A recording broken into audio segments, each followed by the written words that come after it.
I do this in my creative writing class. I say that when you're at the point that you want to share your work with other people and get feedback on it, it should be at a stage where you know there are still problems with it, but you're not sure how to fix them. Okay, does that make sense? For every action, there's a reaction. I used to carry handguns. I used them with this hand right here.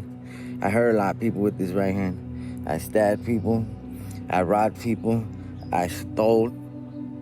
I helped people. With this hand, you could use it for good or you could use it for bad.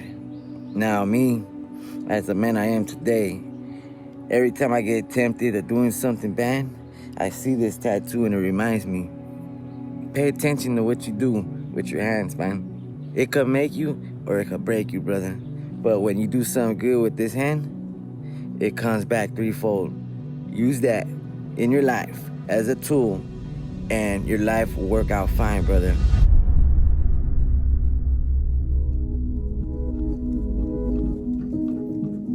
Why is it that we lock someone up for so many years and then we say, okay, you've done your time, now come out.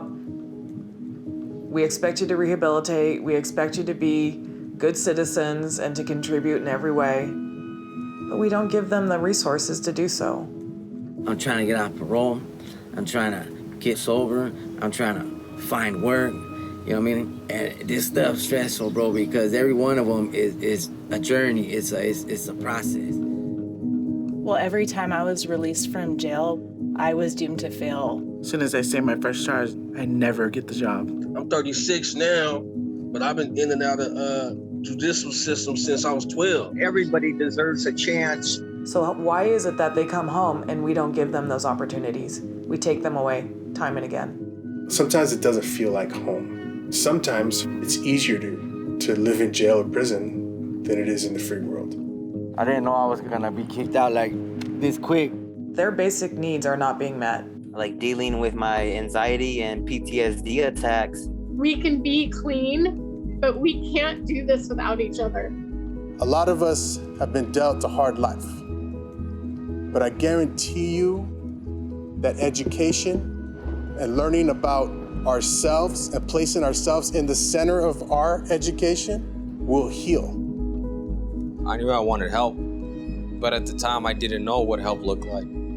Reentry is hard because we're reentering into a society that pushed us away in the beginning. They've been incarcerated. That's all they've been thinking about, ways to turn their lives around. I want to start off as a dental assistant and then maybe become like a dentist one day. Become a drug and alcohol counselor and to be able to work with youth. I'd like to be able to help other people who are suffering in that same way. It's scary because I don't know if I'm smart enough to do that. We've been in jail, we've been on drugs, our past does not define us. And now I could say like, I'm in compliance at drug court, I got a job. First, take care of yourself, get yourself right before you start getting the world right. It's just like I haven't did that yet, you know what I mean? We're re-entering into something that might not want us. So we're gonna have to want it more.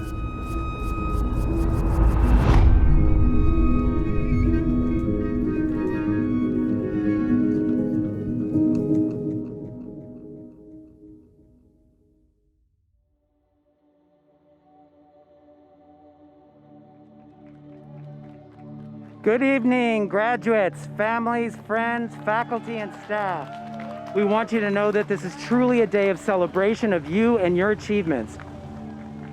Luis Jimenez. Sometimes I still look back and I'm like, is this real? Am I here? Man, I never thought I was gonna go to college, let alone graduate from high school. My name is Luis Jimenez. I'm a Palomar College graduate, transitions program graduate, and I am still deciding on whether to transfer to UCLA or UC Berkeley.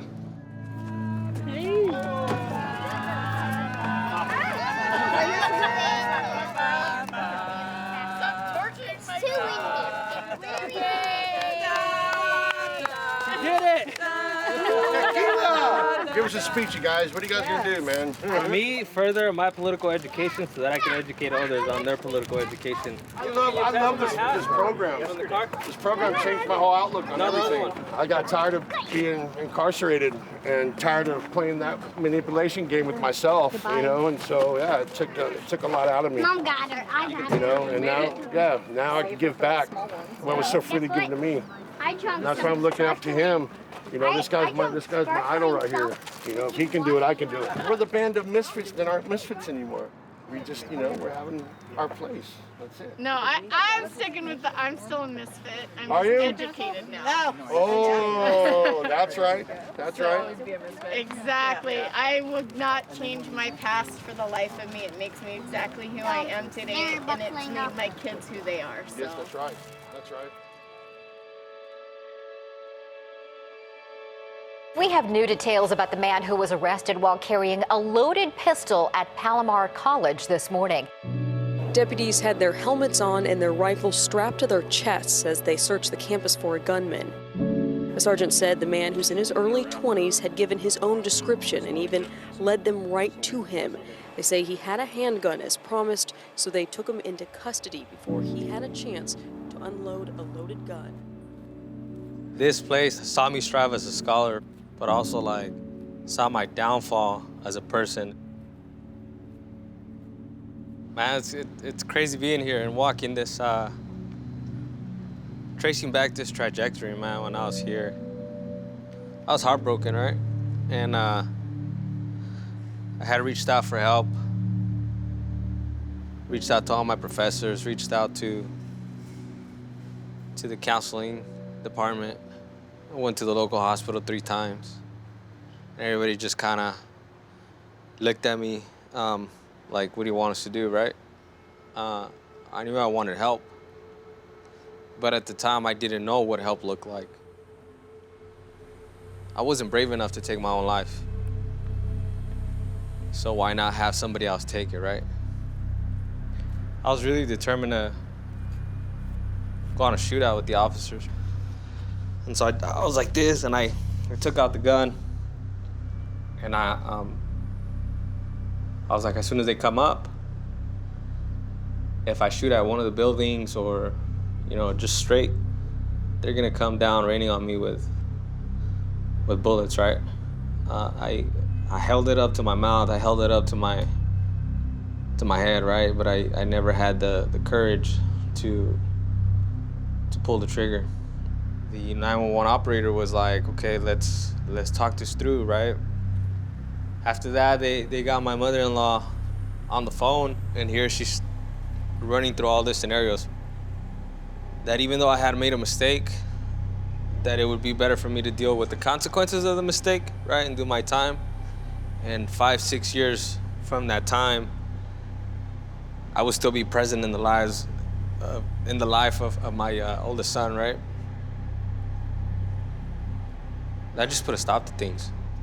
2 seconds later, you have a whole SWAT team on the right side just pop out of nowhere, and then just officers like start like swarming around me like sharks, man. And as crazy as it sounds, I'm glad that things happened the way that they did.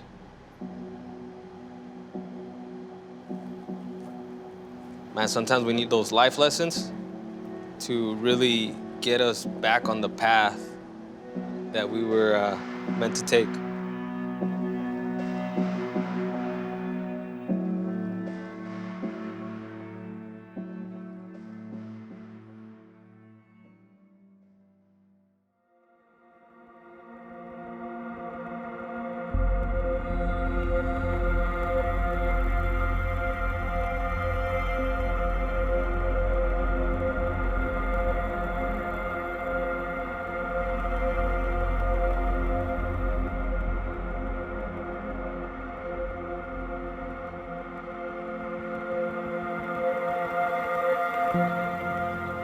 Incarceration in the United States is a huge deal. 2.3 million people living in prison. 2 million children have a parent in prison. The United States is 5% of the world's population, but 25% of the world's prison population.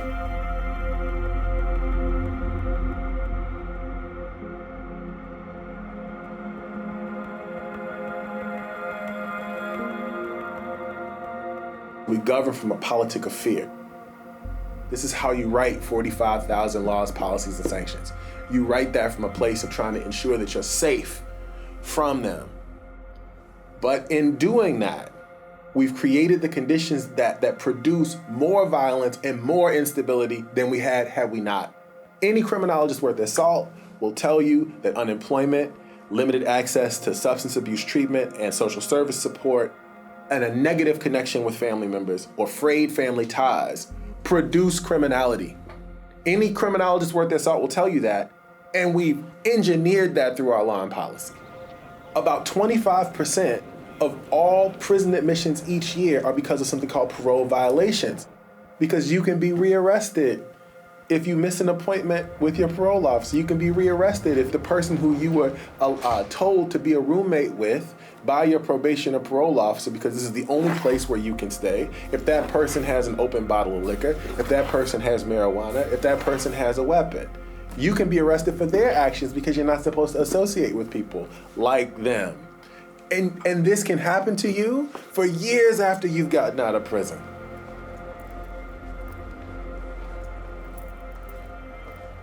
We give people a life sentence, basically. Sorry, it just pisses me off. But basically, that's what happens. When you're a kid and you go down this path, you can't get out. And when you get out of prison and you try to get a job, you don't get that either. So what do we expect them to do? Of course they're going to recommit. It's ridiculous.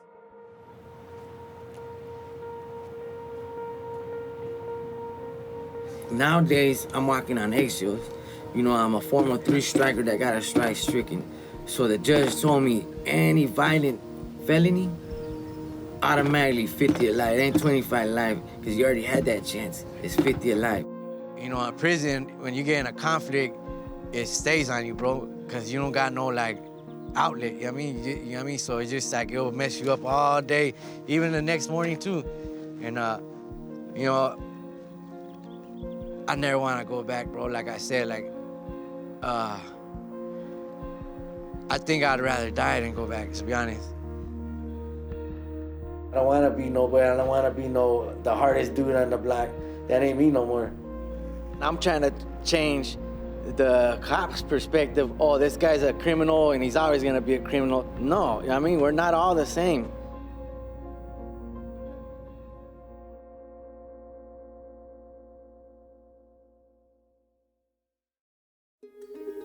I think that the most important thing somebody needs when leaving prison, one, is a job with a livable wage. Housing, counseling is definitely needed. Education. There's an excitement, and we have these hopes and aspirations that we're gonna do it this time. We're gonna make it. My plan is to go into social work or working with at-risk youth. Definitely want to educate others. I would like to become a drug and alcohol counselor. I would like very much to be an addiction therapist. Try to get the job, you're showing up, you're staying clean, you're staying sober, you're being responsible, and you do everything right.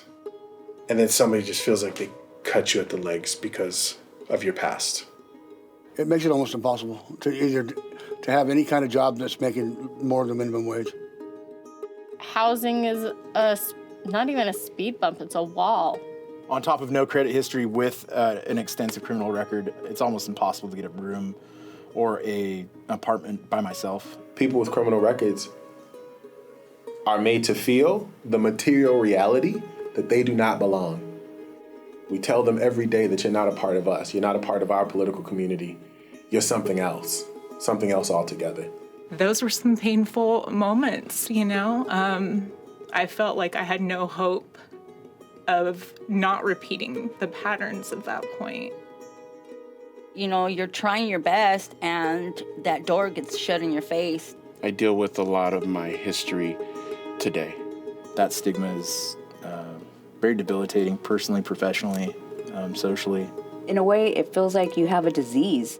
I'm so much more than just someone who's been to jail.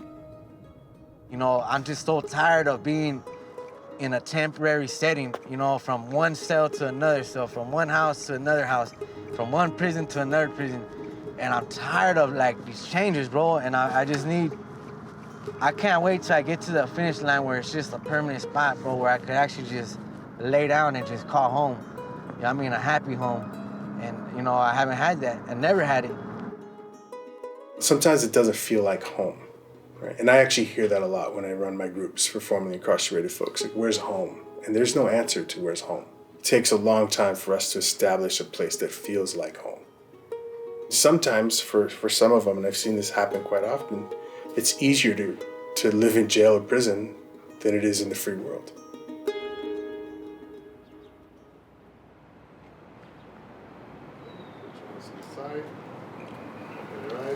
So we're gonna do it. So for those of you that have aches and pains, I want you to think about this and just let that go.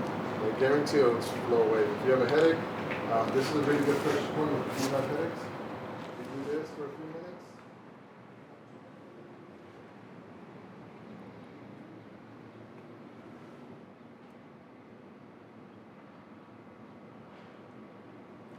A lot of things is like, this doesn't feel right, fuck it, I'm done, right?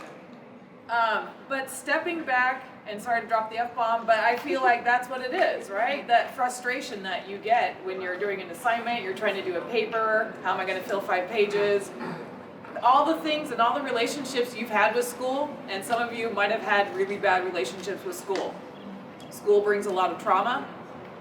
School did not used to bring love and support, but now you're in a space where school is about love and family, and we're here for you. So when you feel like you have a case of the fuck-ups, just remember to reach out to someone. And if I don't pick up, try Ian, or Luis, or Christy. Mama Christy. Mama Christy. We're here for you. This is us. One of the best highs you could ever experience is I got out of prison like a month ago. It feels really good. For me, it's challenging participating in class.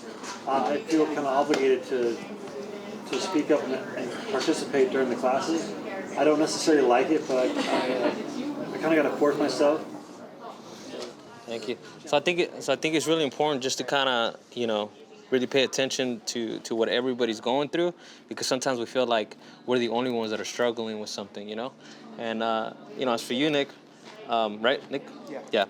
Like, these are some of, like, the barriers that our students face, right? So maybe, like, you can keep that in mind, like, whenever you're, you know, taking classes, just know that you're not the only one that's struggling.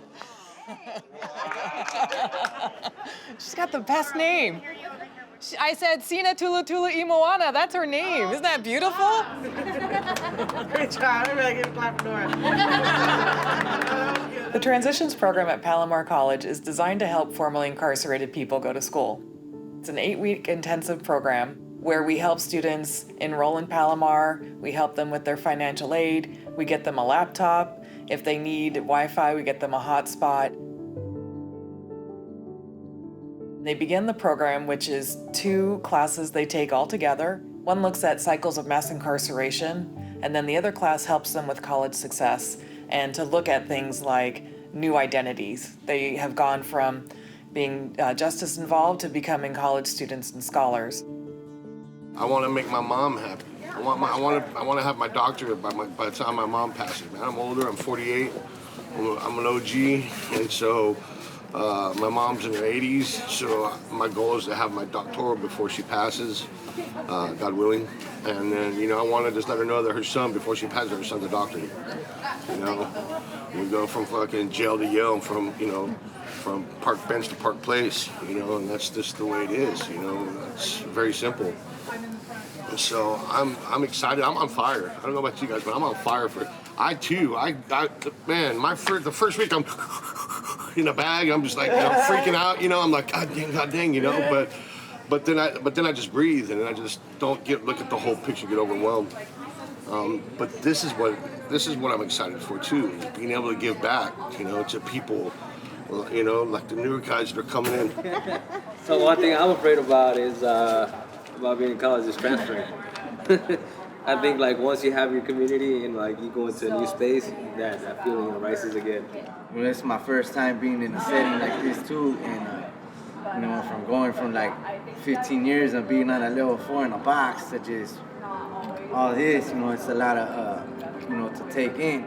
So for students who have had certain experiences in childhood where schooling contributes to trauma, I feel like this program completely flips that script so that students now engage in scholarship in exciting new ways, that values where they're coming from, that looks at their experiences and doesn't say, oh, you were bad, right? You did some criminal things, you were bad.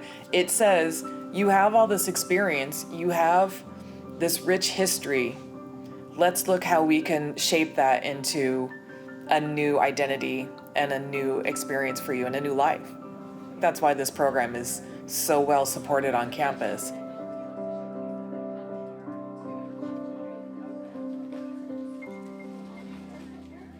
This is an intro to justice studies. This really is a class that is designed to talk about our justice system or the justice systems that we have. The transitions program was sparked out of fear. I got out of prison in April of '07, right? My niece said, check out college. And I went and I signed up, but I felt so out of place. I mean, I literally had a biological response where I was shaking when I was on campus. I never felt that in my neighborhood. I never felt that in prison. So we're only going to scratch the surface in this class. And because we are formerly incarcerated, a lot of things in this class we'll be talking about the justice system. Because I truly believe that the one way to combat a system is from the inside out. A lot of us already know the system from the inside. Now we have to pick it apart, dissect it. To me, Palomar was and is by far a community college that gave its all. When I presented the transitions program to Palomar, they saw the need, they saw why it would be viable. They didn't look at it as an expensive program, and they just put it into work. And to me, that response right there is the perfect response, because they see a population that needs support, and they ran with it. And it's been a beautiful thing since. I think that the college environment for formerly incarcerated individuals builds a self-esteem that we never really had. Builds a self-confidence, a self-worth, and a value. A lot of us are very smart. We've just never been told we were smart. A lot of us are capable. We've just never been shown how to be our best, right? And so that college environment does produce this new sense of self. I tell folks, we know how to run streets. We know how to run the game. If we use that same energy in the classroom, you're going to be successful here. Super grateful, man, that I'm not strung out on the street with a needle on my arm or wasting my life in prison anymore. Kind of nervous, but I'm excited for trying to make this second chapter of my life count. How I feel right now, I'm 60 years old. It's never too late to start over. That's right. Even if the individual does not continue with school, they can be successful in life because I built this self-esteem, I built this way to communicate that gets me a job, that helps me keep a job, that helps me communicate with my family or my kids. And that in itself is success. I've seen this for 14 years and it just keeps me going every single day.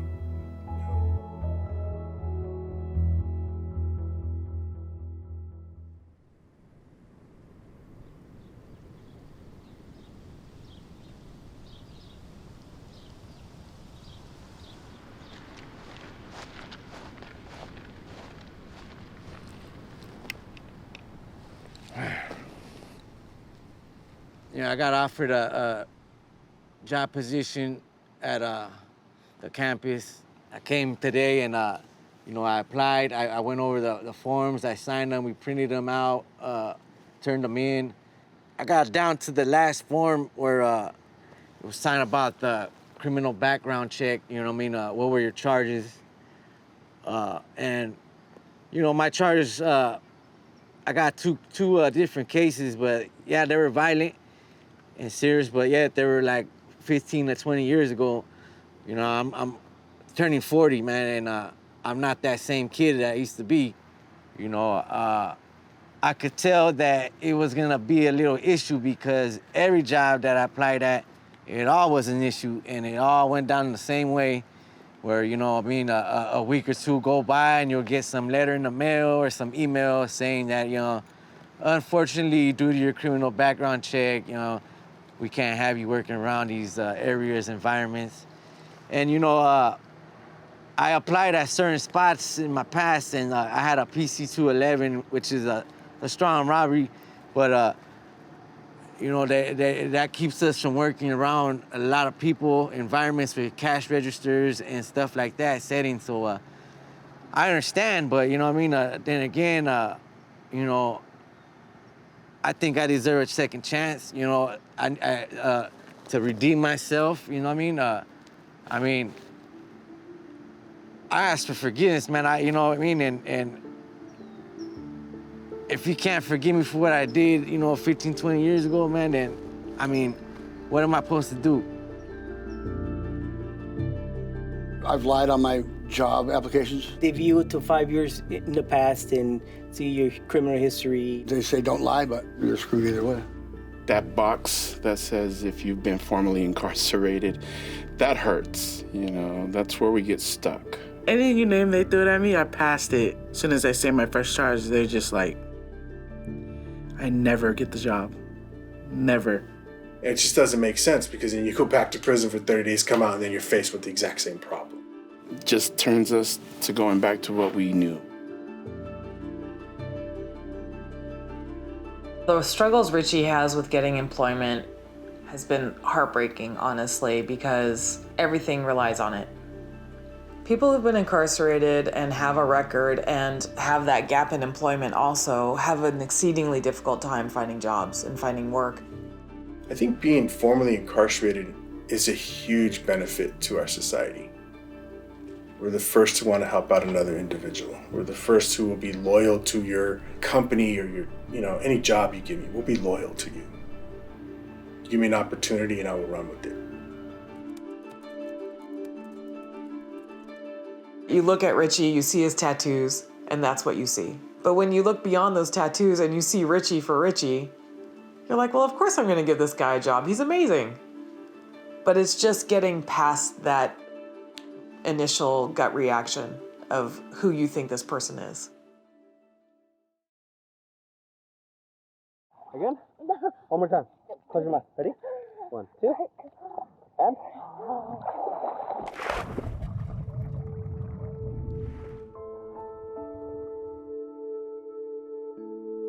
From the age of 6 months until I was like about 7, I lived with my godparents. They were very abusive, physically, emotionally.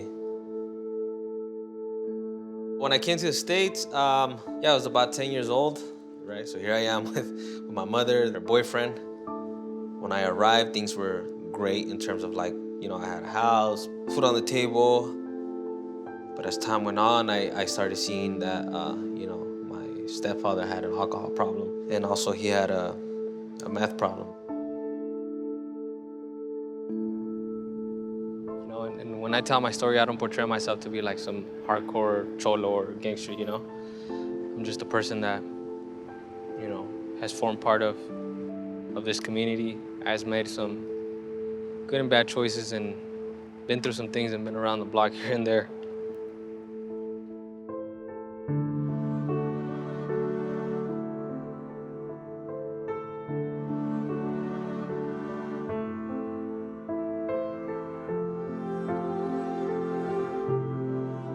Growing up, in my household, there was a lot of domestic violence. There was a lot of arguments. There was a lot of fights. I never had no, like, go spend the night at your friend's house, go to the mall. You know, I was 10, 11, 12, 13, 14, and I was doing man jobs at that age. I mean, I grew up quick. All together, through juvenile home to where I am today, I gave my neighborhood 20 plus years of my life. And I'll never get that back. I'm almost 40 years old. I deserve to settle down and have a family and have some kids and enjoy life too. Practically every single male in my family has been to jail or prison. Every single one of them practically had a drug problem, an alcohol problem. I'm a huge proponent of emotional intelligence. I teach it in every single one of my classes. I've been working on it for over 10 years. And when I teach emotional intelligence, students begin to understand how to communicate, how to manage emotions, how to understand the biological responses in their body. Most of us were gang members, active gang members. I mean, that's just the way it is. If you didn't do it, then something was wrong with you in my life, right? My prison experience is intergenerational. My drug use is intergenerational. My alcoholism is intergenerational. My violence is intergenerational. And to me, there's nothing more gangster than the motherfucker who's willing to stop, willing to change the intergenerational trauma.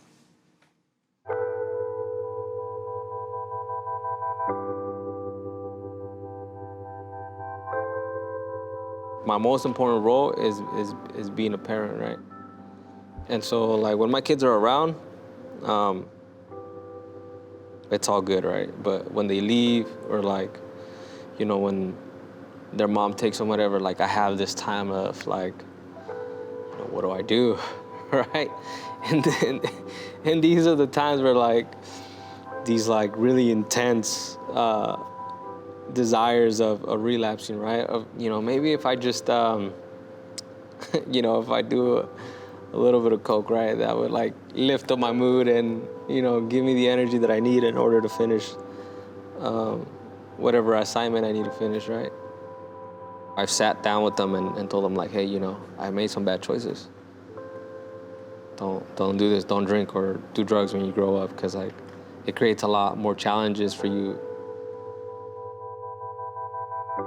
She asked, you know, like where I was, and I told her where I was, you know, and what I did, and the mistakes I did, the price I had to pay.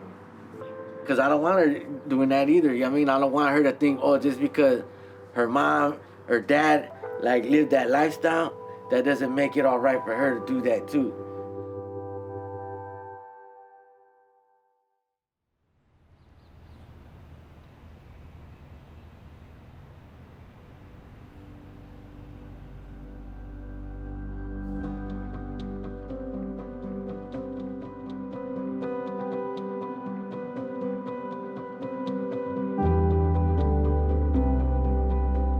All right, good morning. We're going to go ahead and get started. Welcome, welcome, everyone. At the end of every summer, we have a completion ceremony and celebration. They walk across the stage, they get a certificate for completing the program. And for students, this is a huge point of pride because many of them have not walked across the stage. And this really signifies the beginning of their new lives as scholars. So I'm very happy to be with you here today, mainly because of what this event represents. This moment represents the hard work and investment you've made in yourself over the past 8 weeks. Regardless of what career you go into, if it's STEM fields, if it's to become a professor, to become anything in this world, you're gonna come in with the lens of transitions, a lens that most people don't have. Richie was nominated as the speaker this year. From day one, Richie has just been so excited about doing the program. Even though things come up, life, you know? But he just kept on going. Why are you putting more food in your face? It's like water. Okay, so without any further ado, I want to introduce Richie, who's been an amazing addition to the Transitions family. Come on down, Richie.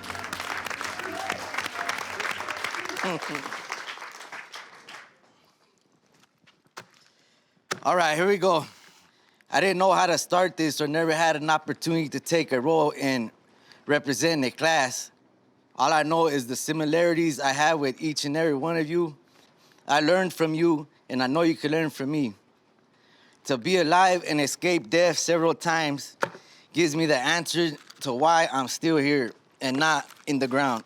And I am a living transition. I went from a boy to a man, a prisoner to a free person, from being lost to being found, from pain to love, committing violence to giving a hand, from carrying a gun in my backpack to carrying a laptop in my backpack, knives, bats, rocks, to pen, paper, and books. In my past, I got an education, but it was education on street smarts. I got my bachelor's in living in criminology. I got my associates in dope fiend psychology. I was passing and failing life's test. And every time I got an F in failing, I was rewarded a semester or two in Cal State CDC Department of Corrections. I was supposed to be the class of 2000, so I thought, but only to become a statistic in the school to prison pipeline. Where in 2000, instead of graduating, I was graduating my first term in R.J. Donovan Correctional Facility in San Diego. I made a choice. My heart felt the right to fight for my education. I could never repay teachers, doctors, and professors back. But I promise you all that I will pass down what you passed down to me.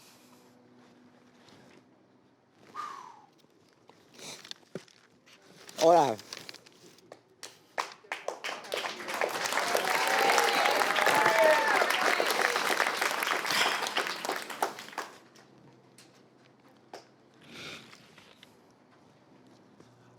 I would also like to thank my classmates. Thank you for showing me what unconditional love and human kindness and sacrifice is. Thank you, everybody, and God bless you all. Oh, man.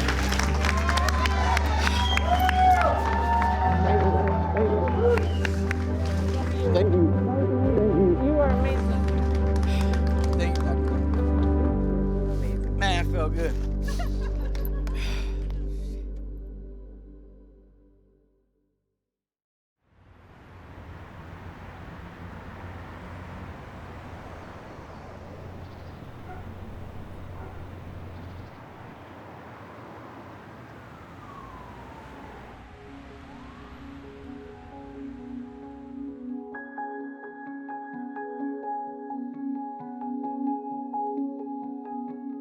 Housing is one of the biggest challenges for formerly incarcerated people because they don't have the history.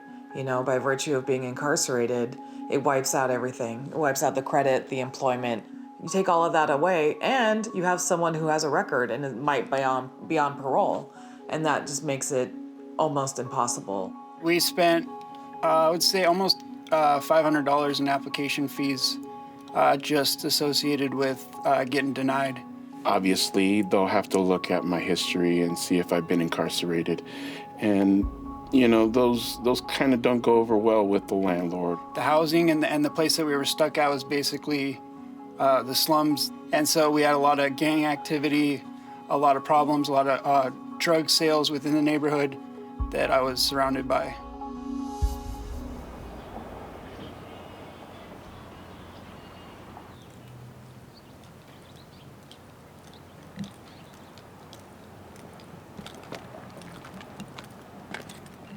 I didn't know I was gonna be kicked out like this quick.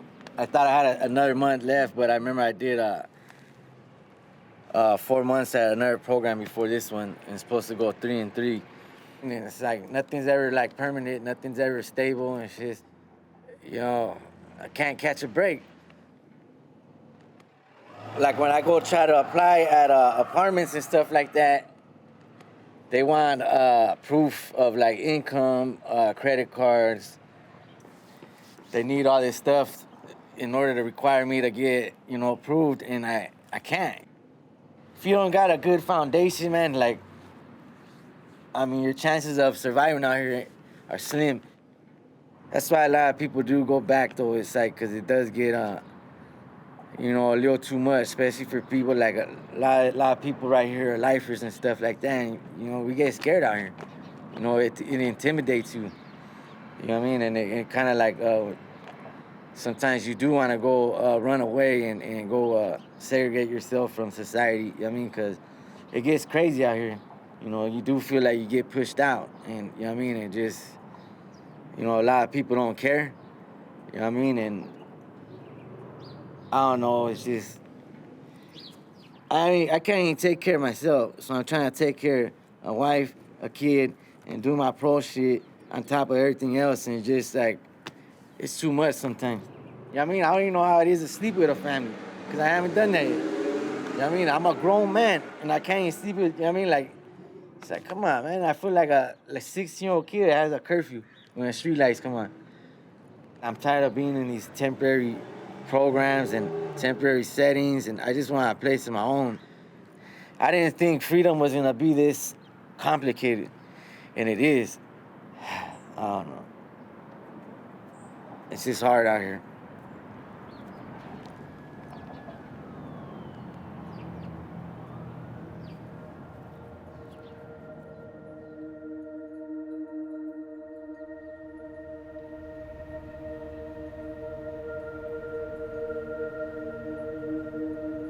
I don't know that we've officially celebrated your amazing accomplishments, Luis, of being accepted to frickin' UCLA, which is a top school in the world. So congratulations to Luis.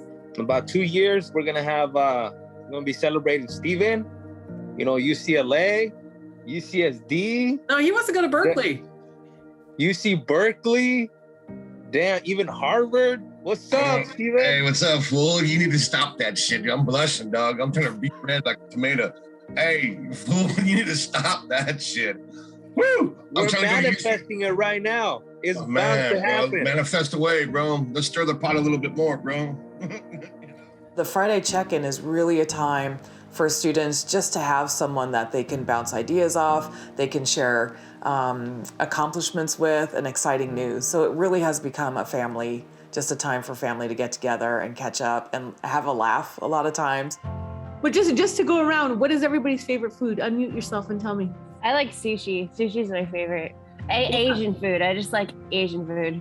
Hi, I like breakfast for lunch, breakfast for breakfast, breakfast for dinner, breakfast for midnight snack. I like breakfast. I like eggs and toast. I like bacon. I like sausage. I like French toast. I like pancakes. I like cereals of all kinds. All the cereals that I could never afford when I was a kid that my parents couldn't afford, that wouldn't buy for me. They're like, no, that's just a box of sugar. And like, yeah, it is. Oh my gosh. But I'm cuckoo for Cocoa Puffs, and these tricks aren't for kids. So I'm just like a mother hen that wishes he had kids, so I could serve them all breakfast and have them around the table with orange juice. You're gonna be an amazing father. Yeah, he's a really good cook. Super good. Oh, you're his girlfriend. Yeah. Oh my goodness, why didn't I put that together? So Bree, why don't you go and just say a little bit about yourself and where you are in your education path. I am currently going to Palomar for my AA in social work and drug and alcohol counseling. So I've just been rebuilding and going back to school, doing really well right now. Very excited. I just checked my grades. I'm getting A's. This is the first time I have ever gotten all A's. What else do you like to do to take care of yourself, and what do you hope to achieve in this program? I'm feeling real positive, and me staying focused on this path, I'm starting to see the fruits of my labor. So I'm feeling real good, and coming home and trying to live a normal life in the community, that's drug-free, that's full of sobriety, and it finds a means for me to take care of myself without breaking the law, The tightness of the community has become the key to its success, I really think. There ain't no relapse in here. Oh man, you got like 50 people that are gonna go over there and catch you slipping, man. That's good though. That's good. I appreciate that. I know that's what we'll be coming to, because I know this classroom is so passionate, dog, and caring and loving it. So Luis's position in the community, him sharing so much, has enabled other students to share as well. He's exactly what we want students to be able to do. And so for them to see, whoa, even Luis is struggling with sobriety, that's deep. That really validates what I'm going through. But I've been struggling these last couple of days with kind of sobriety. I've been having a lot of cravings, and I've been tempted to just relapse. I want to honor that you shared that, because you are going through a transition, a big life-changing transition. Honor those things that are going on with you, Luis. It's rough.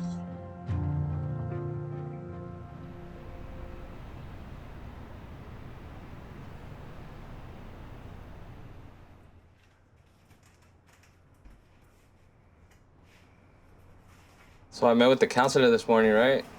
And she was just like, you'll be at UCLA for 5 quarters. That sounds so small, right? But the amount of pressure that like I'm under this summer, it's insane. Oh, they're here. Hey, how are you? My PTSD's all over the place. What's up, brother? How you doing? Good.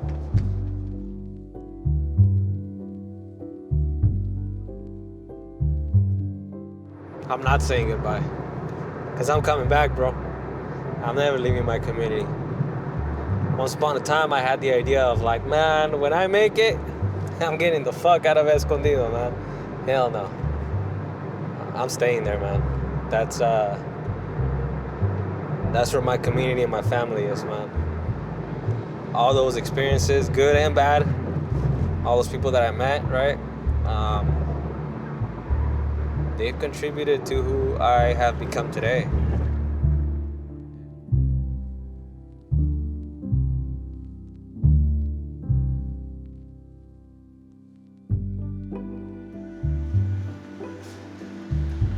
Haha, it looks really nice. ¿Se bonito, ah? I love the floor. I like it. Ya no me voy a regresar. I'm not going back. No, stay here.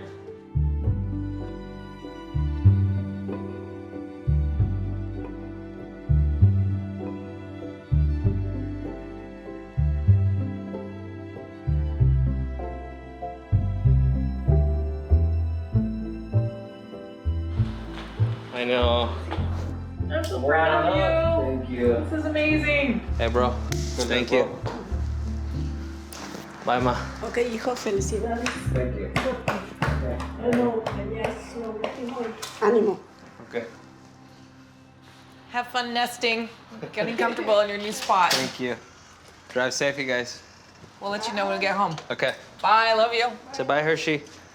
Bye, Hershey. No, come on. Where are you going? Come on.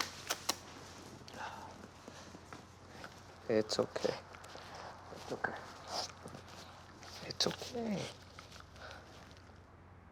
You know you're in a different place, right? Like, this is not home, but yes, it is.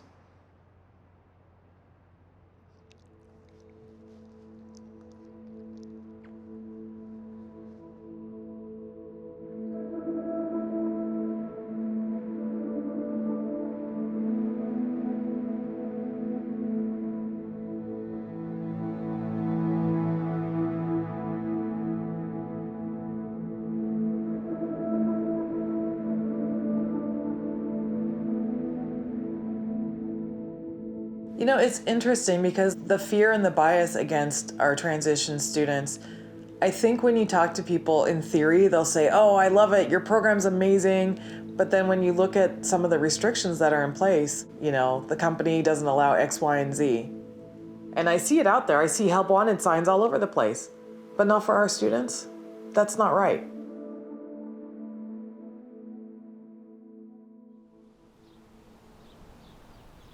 Talk to me. You seem sad or tired or something. Yeah, a little bit of both, just stressed out and tired, and I got like too much shit going on right now, and then, you know what I mean, it's just overwhelming sometimes. You know what I mean, I'm just trying to do everything I can to just get through it, I guess. You are a very powerful and expressive person, and it's gonna work out. Like, I fully believe that the energy you put out is what you get back. You see that now. Yeah. When you were putting out violence, you were getting violence, right? Now you're putting out love and you're getting love back. Every like path and outlet you go to, you got some kind of roadblock. And then, you know what I mean, it just, it kind of like brings back the feelings of last time I was out. I know that this is triggering for you because I know that the last time not being, you know, just having the background check issues is the thing that caused, you know, like your turmoil in your head and you lashing out. Yeah. But I did get some good news today because I knew that I was going to see you today. And I'm feeling really positive. Elena in HR says she's waiting for you to get back to her on a form you need to complete. Yeah. Well, I kind of like gave up.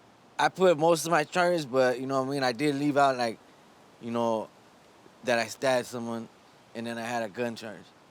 All that's gonna do is just make it worse, you know what I mean? I'm a felon, you know what I mean? I'm a violent felon. You're re-educating people every time you meet someone and you say hello and they take that first look at you and whatever they think, that's on them. That's their business, right? Right. Once anyone talks to you, they know what you're all about. Yeah, hopefully it does work out, but you know what I mean? And I also don't want to get like let down again too, you know what I mean? Because that's like trigger for me.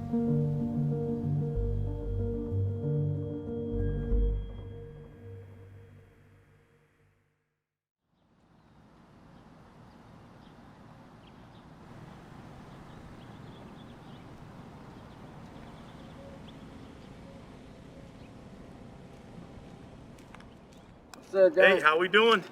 Good to see you, brother. Hey, likewise, bro. What's been going on? Oh, man, just hanging in there. Well, I appreciate you meeting me outside.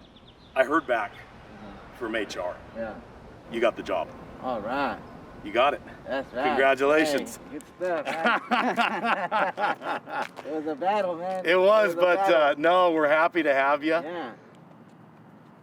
Man, I feel relieved. You know what I mean? It was a little struggle. People's lives depends on these types of situations to go through. Last time I was out, I got a little bad news like this, and I snapped on somebody, and that shows you like the disappointment, and that's all it takes sometimes. And it's good to see that, you know, getting out 15 years later, that, you know, there's some kind of change. You know, I appreciate everything that happened today, and yeah, I look forward to the future, man. Look forward to what's gonna, you know, progress from out of this, and yeah, I mean, it helped me, and then, I mean, hopefully I can help others too.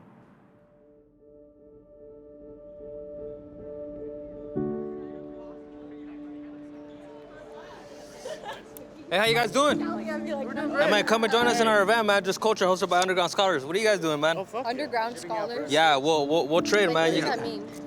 Oh, it's a program for formerly incarcerated and system impacted students here on campus, yeah. So we started off with Berkeley. This guy right here. Yeah. Nice. That's it. This is following your story? Yeah, there you go.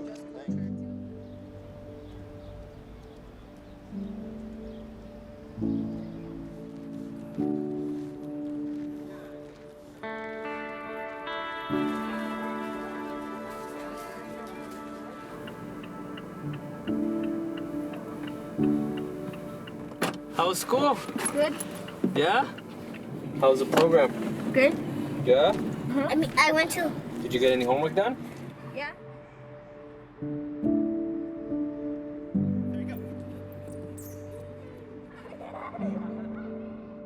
It's nice up here, said Buzz. It's my favorite tree, said Liz. Fly Guy and Fly Girl said, "What's up, what's up?" "Can I join you?"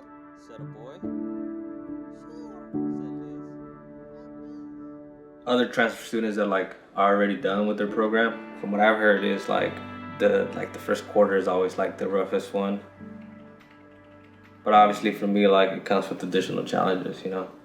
For me, wanting to drink, wanting to get high, and then one of my biggest downfalls is that I isolate. I just cut everybody off. So that's a bad habit that I've always had. I won't pick up phone calls, I'll just disappear, right? But because we have such a close community, they've been on me, how are you doing? You know, are you okay? But I just have this mindset right now that I don't want to bother anybody with whatever it is that I'm going through, right? Luis had mentioned to me one day, he had said, man, I relapsed, and really bummed out. He thought I would judge it. My first response was okay, cool. Did you do your homework? The classroom produces high levels of stress and anxiety. And if the only way we respond to high levels of stress and anxiety is through drugs and alcohol, that's our go-to, the relapse is going to happen. And this is why it's so important for me to teach emotional intelligence. If you use every single relapse as an experience, as an education, what does it teach you? eventually you're gonna learn from it, right? And that's what I continue to tell him and countless other students that relapse. It's part of the process. Don't be hard on yourself.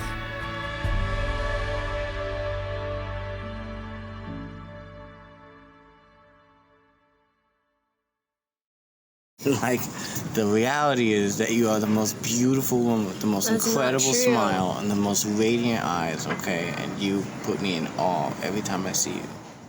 Why? Hey, who are you?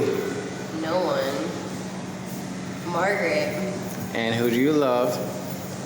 Nicholas. Are you sure? Yeah. Okay. Okay, I'm just checking.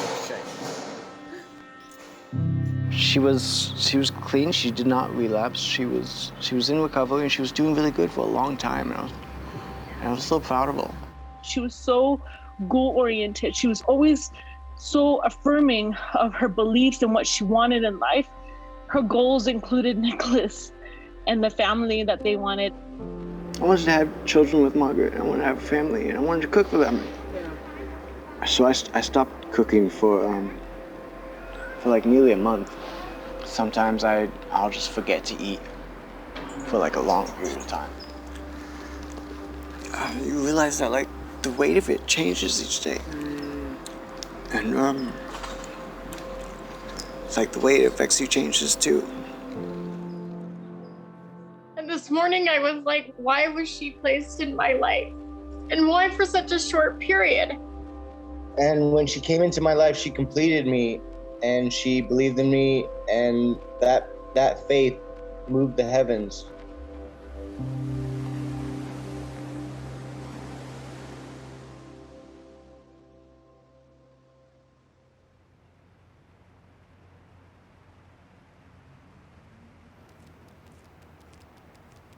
It took me by surprise, but I knew that something was wrong. I found out the day after, and Dr. Nora called me. And so Dr. Nora was like, hey, can you come by my place to talk? And I was just like, something's wrong here, for her to tell me to go to her place.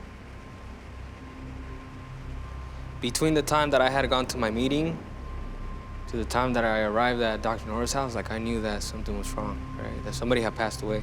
I didn't know who. When I got there, Dr. Nora hugged me. That's when she broke down the news that, Margaret had passed away. And,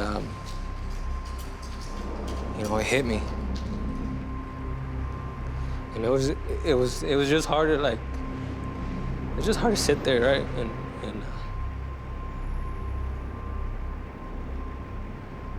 And process that.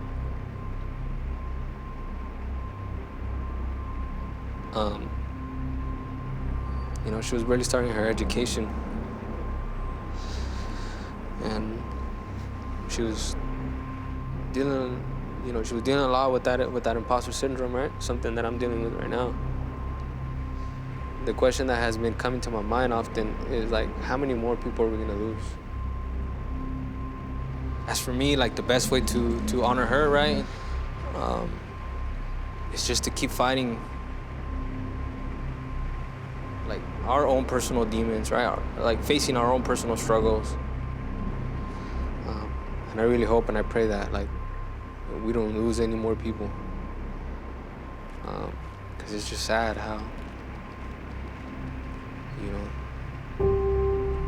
one day you're here and the next you're not.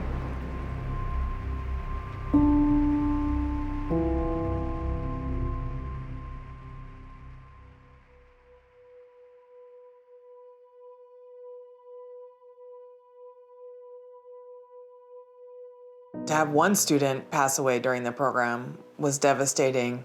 To have two is just, I can't make sense of it, to be honest. Someone like Deshaun, who was more reserved, who was more quiet. He was quiet in class, but he spoke very loudly in his papers. He had dreams. I'm 36 now, but I've been in and out of judicial system since I was 12. I understand that no matter how good I think or how slick I think I'm gonna be, if I keep committing the same crimes or living the same lifestyle, I'm gonna end up in that same little box. So now, I'm trying to get out and use my mind and, be productive, It's really hard. It's hard on the community too. It speaks volumes to the vulnerability of the group. For some students, it becomes a driving force to even work harder, to try harder, to give back even more, and to be present in the lives of other people.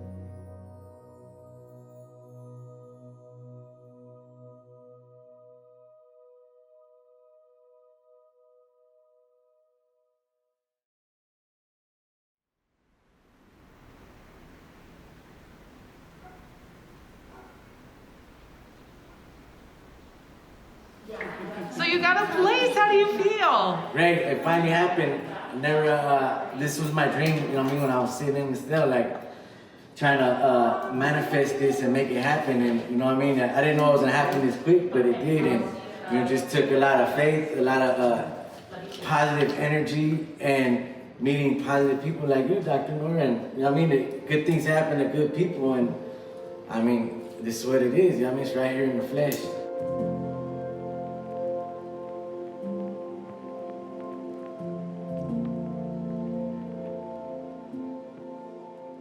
Nora did go the extra mile, and then, you know, Dr. Nora vouched for me.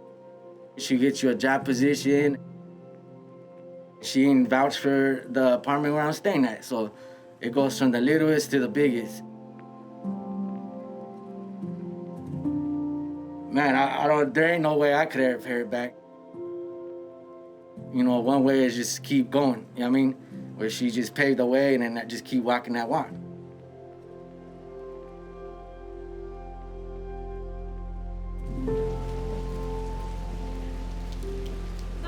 Check out. Do you happen to know how many pounds I have left for the month? Let me check.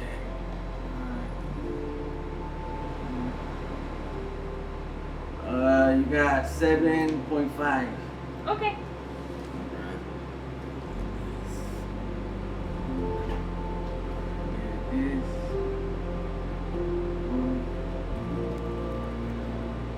You need any hygiene or fresh produce or cosmetics or anything?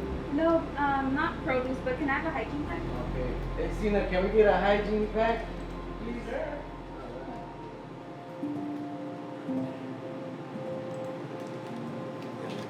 Thank you. Let me add this. Will that be it for today? Yeah. All right. I got you. Thank All right. you. Have a nice day. You too. Okay.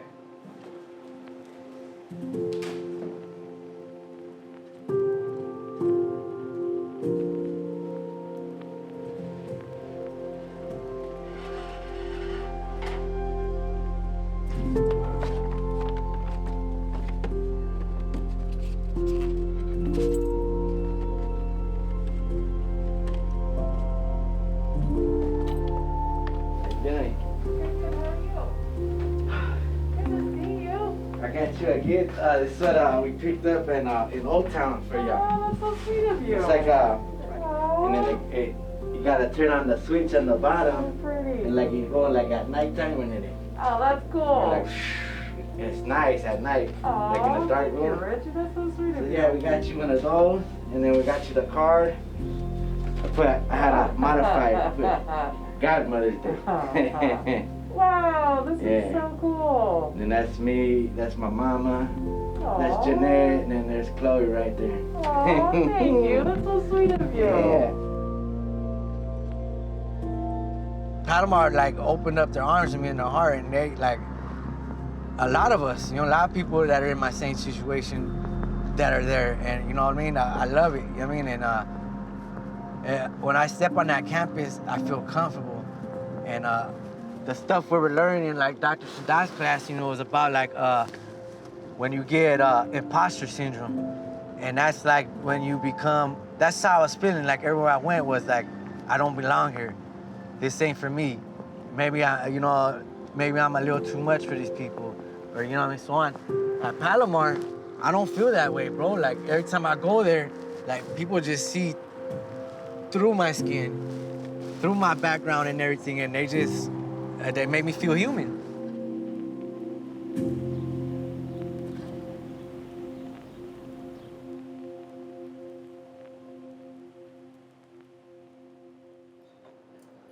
You still hang out with Sophia on recess? Yeah. Yeah? It was so funny when I took her. Her friend came up to her, babe, and we look at the chart and we see what class. And then her friend's like, oh, you forgot about me. And Chloe looks at me and she's like, Mom. Go. I was like, oh. Okay, I'll go now. Yeah, she got her friends and that was it. That's how it was though. Me, my mom though. My mom loved me too, but she loved me so much that like I didn't say it was embarrassing, but when you're that young, like you kind of want to be grown up. Like I had these nightmares and stuff like that. Like I dreamed having this, and then waking up in prison. I dreamed that like so many times. And I'd wake up and I'm in a cell and I'm like, damn, I dreamed it. It felt so real. I had the same dreams the other day and I was in the dark. I didn't even see my wife next to me, so I literally thought I was still in prison. And I was sitting there like just looking at the ceiling for like 10 minutes. And then I was like crying, like, damn, it was another dream. And then like I felt her breather, so I looked and then I was like, oh shit, it wasn't a dream. To be honest, like I woke up the next morning and I prayed, you know what I mean? Cause I was just like, man, like I'm so grateful that it ain't a dream.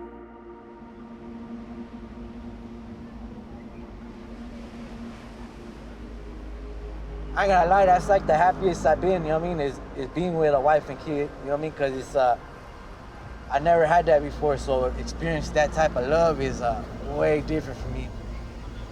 And that's my worst fear is like sacrificing and like losing it all. I can't pick up another crime, so it's kind of scary thinking about it.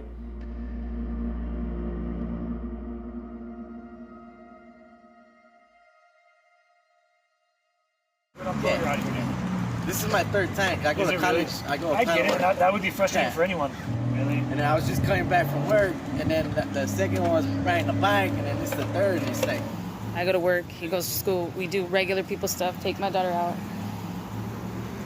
He's been out a year and she hasn't seen him get stopped like this once.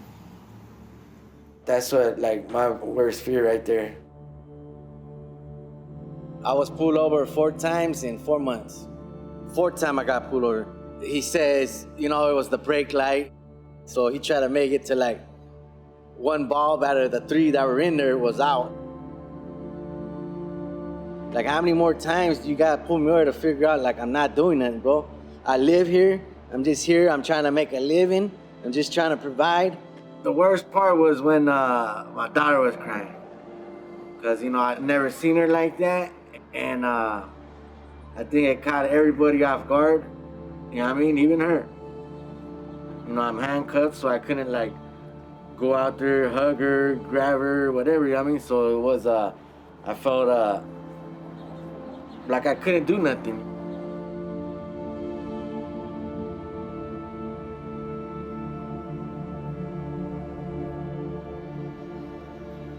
Thank you.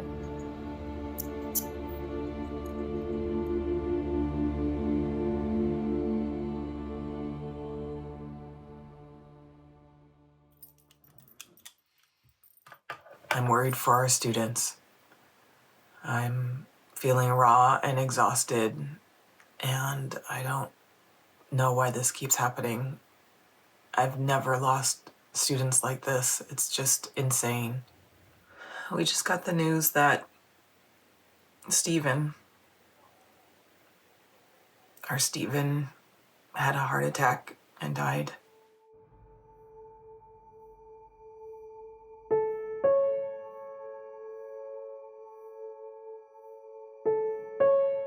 Steve, right off the bat, he's all just big and jolly, and I'm the same way, like laughing. He was the first, again, to provide housing, care, support, love. Steven was the type of person that was always wanted to inspire everybody. And so I was like, okay, I got to continue to do that somehow. He was amazing. He encapsulated everything beautiful about our transitions program in the spirit of our students. In our transitions check-in, we've had several conversations about how transitions isn't going to be the same. He was an immense glue. He was like Gorilla Glue, you know? Steven called my husband that day, And I was on the phone with our good friend, Stevens, and my friend Luis. And I texted him back, when I got off the phone, and I said, "You good?" And he said, "Good as cookie butter." And then I got the call that evening.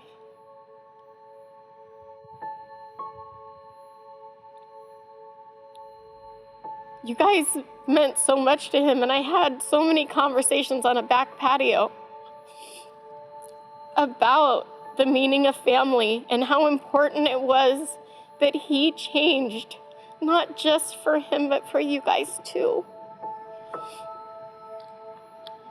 I told him one day that I was proud of him, and I had this beautiful man cry on my patio and tell me how much it meant to hear that someone was proud of him, because that's all he wanted.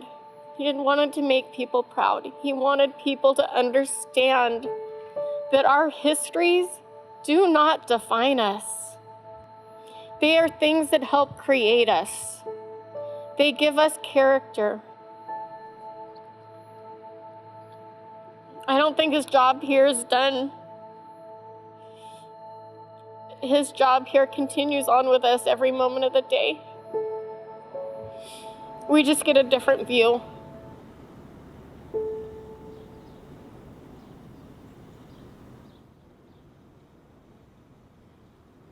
So how have things been going for you here since you moved to UCLA? Academically, they've been good. Emotionally and like in terms of my recovery, like it's kind of been all over the place.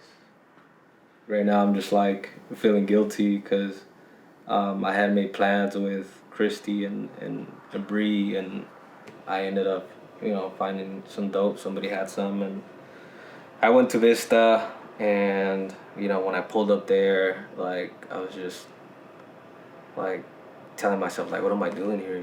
Like, am I really gonna fuck this up? Oh, it's Christy calling. You want to answer? You could go ahead. Okay. Hello? Christy. Hey, you called? Yes.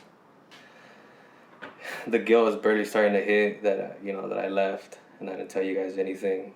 None of us were okay with that. I know, I was just like, I didn't even know how to say sorry, to be honest. Well, I'm glad that you're being accountable. So did you succeed on your mission? I ended up going back to my mom's house, and then I ended up drinking all night. So you did relapse. You just didn't score dope. So let's be honest about that. Those are the same thing. Yeah, I know.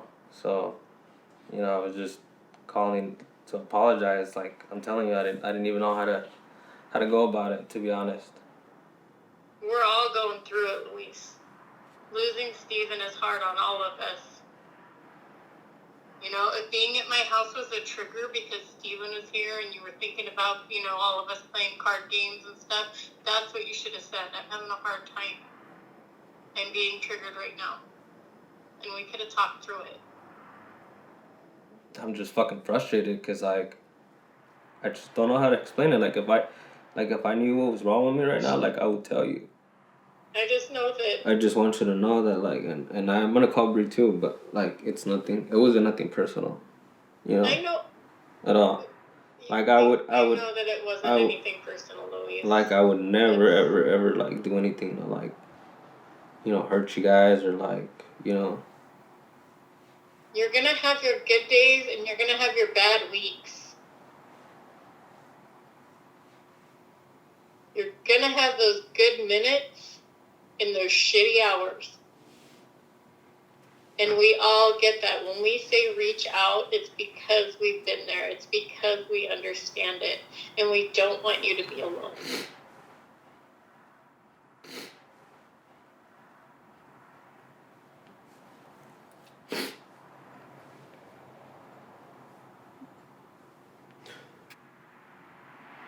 I'm glad you called. Thank you, Christy. Like I said, I love you too. once I tell you you're family, bro, you can't fucking get rid of me. Like a bad case of herpes.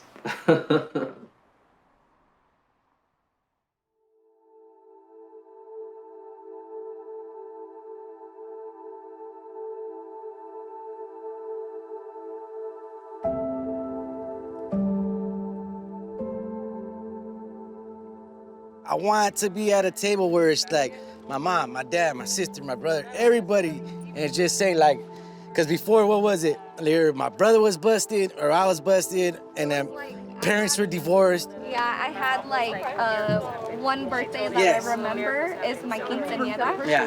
That was probably like one of the only birthdays where I had both my brothers there to celebrate with me, and that was like right after. Yeah, right after, and then it was like very rarely you could catch like all of us all together, and then now that we're out here and now that we have the opportunity to do that, I'm trying to do that.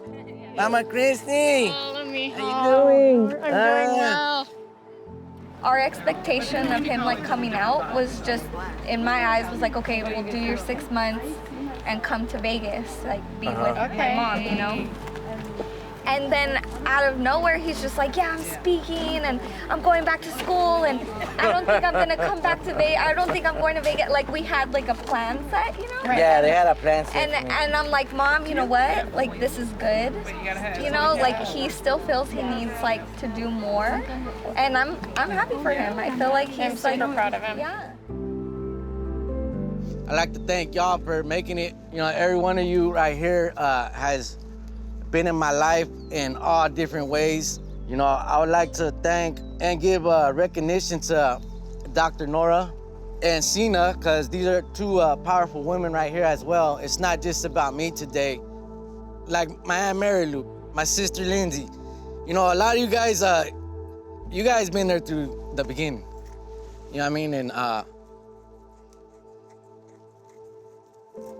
you supported me through it all. And, you know, that's basically my goal is to give back to the world, give back to society and stuff like that, you know what I mean? Because for so long I took from it, you know what I mean? And I'm just trying to, like, basically man up to my depths, you know what I mean? And so on, and trying to be a better man, everything. So, yeah, I thank y'all, and it's a privilege, it's an honor, and just have a good time.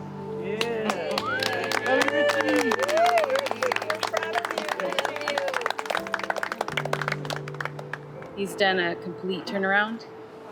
Some kid stuff back then, and now he's just a grown man that actually cares about people and his future, and an amazing difference. Dr. Nora is the most amazing lady I can even think of to step into his life, because she set him on that path. I believe that, you know, but he had it in him to be able to complete that path. I'm very proud of him, very proud of him.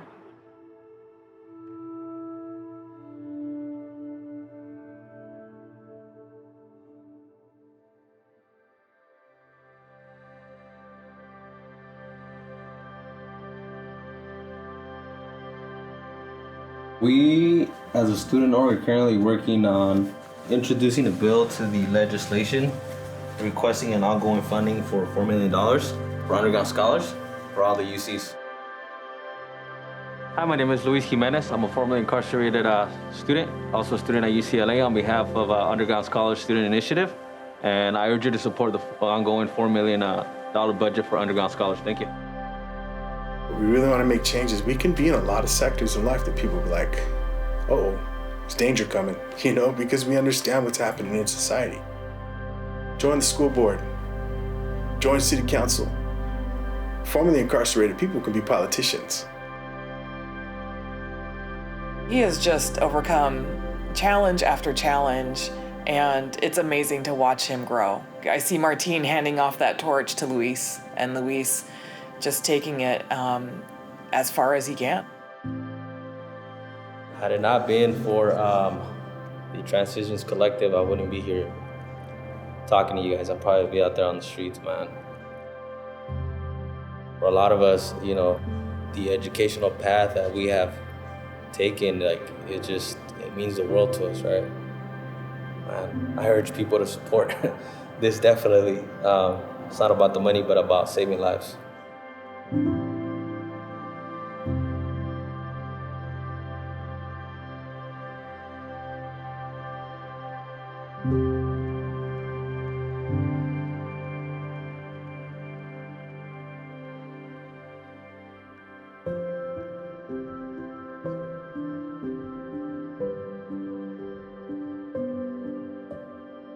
What's really important for people to know about formerly incarcerated individuals is that they're just human beings who have had a hard time. If we want them to stay home, we want them to be, quote unquote, good citizens, right? We need to help them and provide for them. Like without education, I wouldn't be here. You know what I mean? If my whole financially, mentally, physically, everything would have been all tore up. You know what I mean? Think about who you're voting for. What's their position on criminal justice stuff? Rather than trying to fix the problem, right? Why not just focus on preventing the problem, right? And actually meditating on how we got there in the first place. Maybe you're an employer. Hire some people with a criminal record. I think finally there's a sea change that California is representing, and I think is really leading the way in being less punitive and being more mindful of who the person is as a whole and how to support them with resources like counseling and addiction treatment and transitional housing and funding. I think that expanding programs will actually lower violence, lower crime rates. If I could have it my way, I would see a program at absolutely every single community college. So find those organizations and figure out how you can pitch in to support, whether that's financial, it could be volunteering, it could be just understanding, trying to get your head around the problem in a deeper way. When they have the housing, when they have the basic needs met, and they're just allowed to focus on school, they really kick ass. They're not just criminals. They're fathers, brothers, sisters, mothers, uncles, aunts, cousins, friends, and community members. They are neighbors, they are family. 1 in 2 Americans has a loved one who's been to jail or prison. They're our family.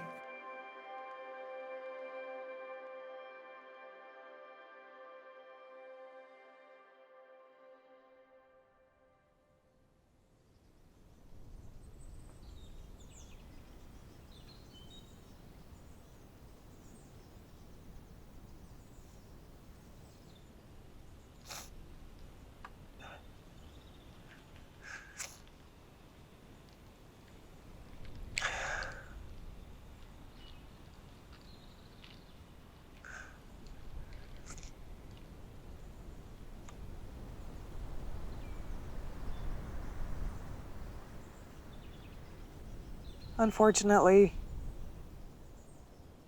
I'm here to share a horrible update.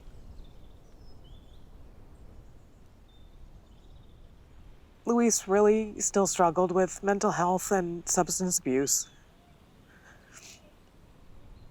And last December, on the 13th, he just decided to end his life. He had just turned 33.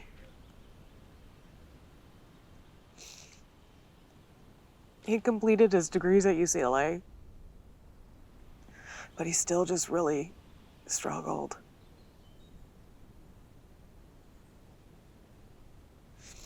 His family and community are crushed. We're gonna feel this loss forever.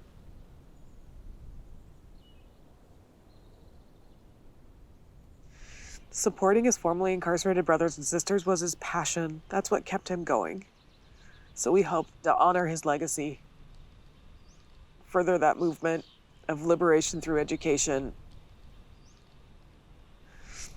Rest in peace, Luis. We'll remember and love you always.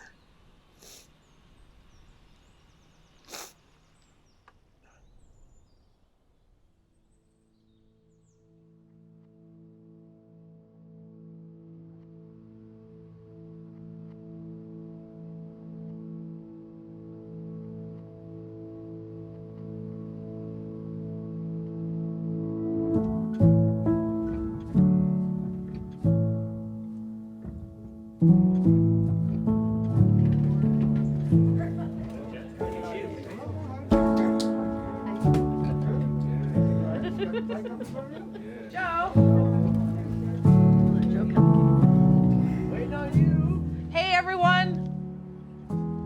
Thank you for coming to celebrate our graduates. We've got 8 graduates this year. Hey. Yes? Yeah, woo, woo, woo, woo. 8 graduates this year. That's awesome. So that's 8 people who earned their associates and are gonna be transferring soon. I'm Aaron, and I'm a graduate.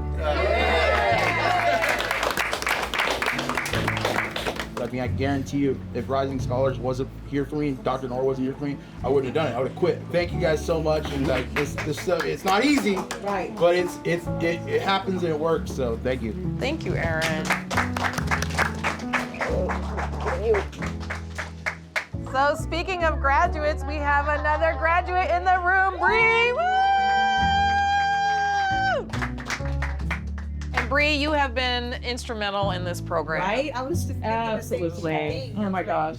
She would come in and help everybody with their homework, help everybody. She'd be trying to do her stuff, and then I'm like, dang, Bree, you sleep. And then, you know, like you could still call her, and then she learned how to put boundaries.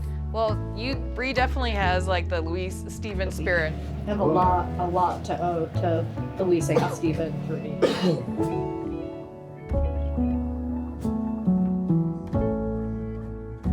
You didn't find the kind of love and atmosphere like this out in my hood or out in not even my family, the support system that I found here. Anything worthwhile having takes effort to attain, you know? So my education was worth the effort, because today I came out to film as wanting to be a drug and alcohol counselor. Today I am a drug and alcohol counselor. All right, come on now. I'm just glad to just get through the semester and just keep going no matter what. Like I had to take a hit last semester because of what happened to Louise, you know, and I couldn't recover from that with my schoolwork. And just, you know what, if I have to take a hit, I have to take a hit, and I can always come back and correct that. So to me, it's just you know, be kind to yourself. And yes, set the bar high. There's nothing wrong with that, but also just know that we're not machines, and take care of you first. Yeah. If you're not okay, you're not going to be able to make it through school. Yeah, thank you. I can't tell you how much I'm so proud of every single one of you. Like, just being here. Live each moment with intention. Know that you are already winning because you are breathing and because you're alive. And you're out of prison and jail. That's it. That's it. And you're out of your addiction. This is the living happily ever after part. Right? Thank you, Dr. Sadat Hadi.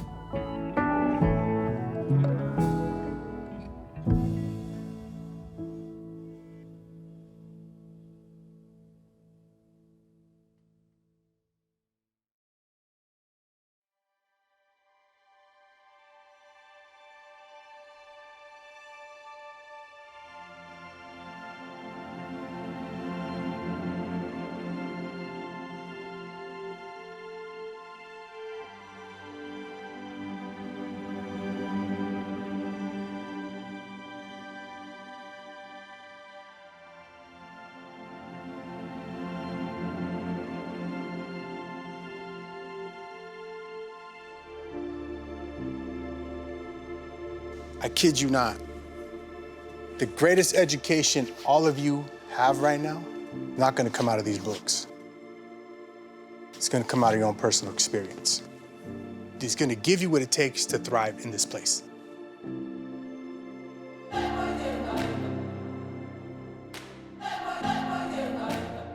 You all have what it takes to be here. You belong here like everybody else. And I can guarantee you, they don't care about age in here. I don't care about gender. I don't care about sexual orientation.